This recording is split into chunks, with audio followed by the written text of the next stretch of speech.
Hello everyone and welcome to our final week of ENGL 245 Literature and the Environment. I hope you're doing well and I want to congratulate you on reaching this point in the class.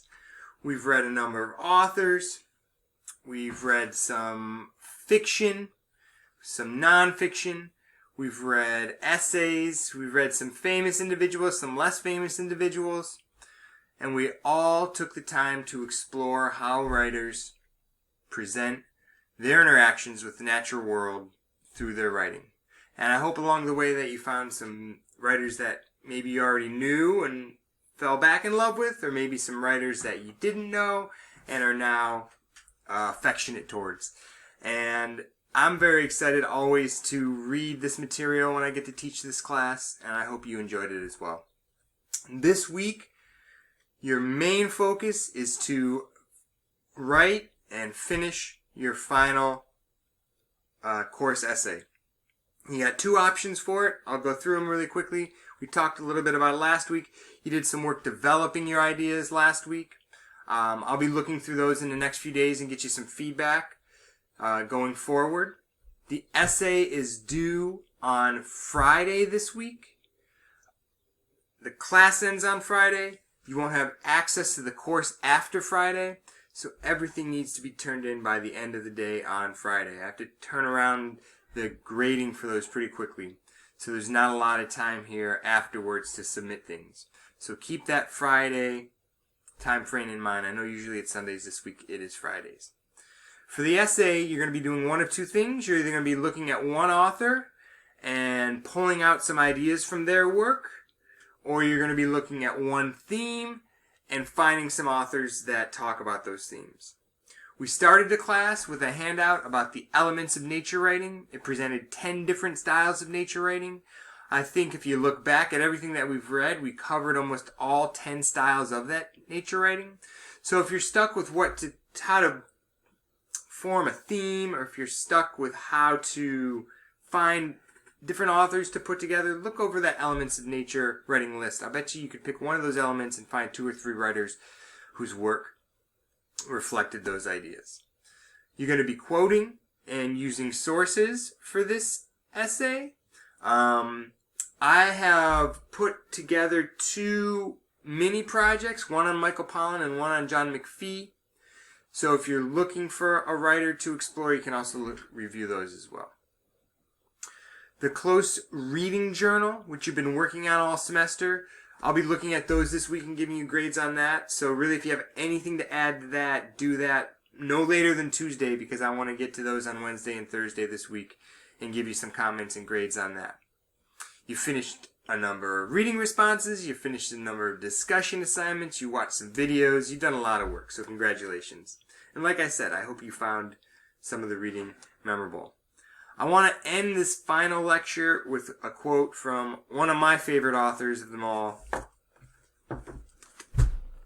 Henry David Thoreau, the writer of the book Walden, the writer of The Maine Woods, number of travel essays he did. We read some of his journals. We read a bit of Walden.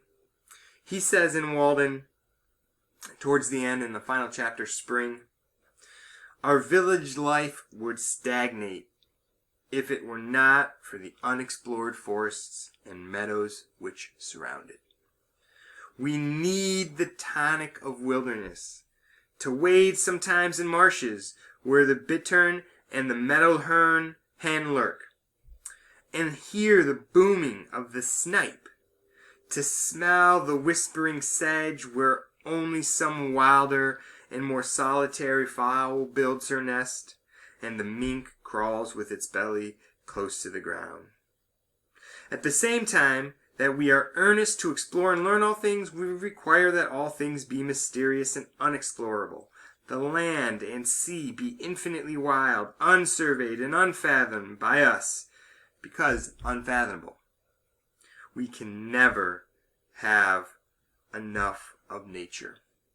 We must be refreshed by the sight of inexhaustible vigor, vast and titanic features, the seacoast with its wrecks, the wilderness with its living and decaying trees, the thunder cloud and the rain which lasts 3 weeks, and produces freshets.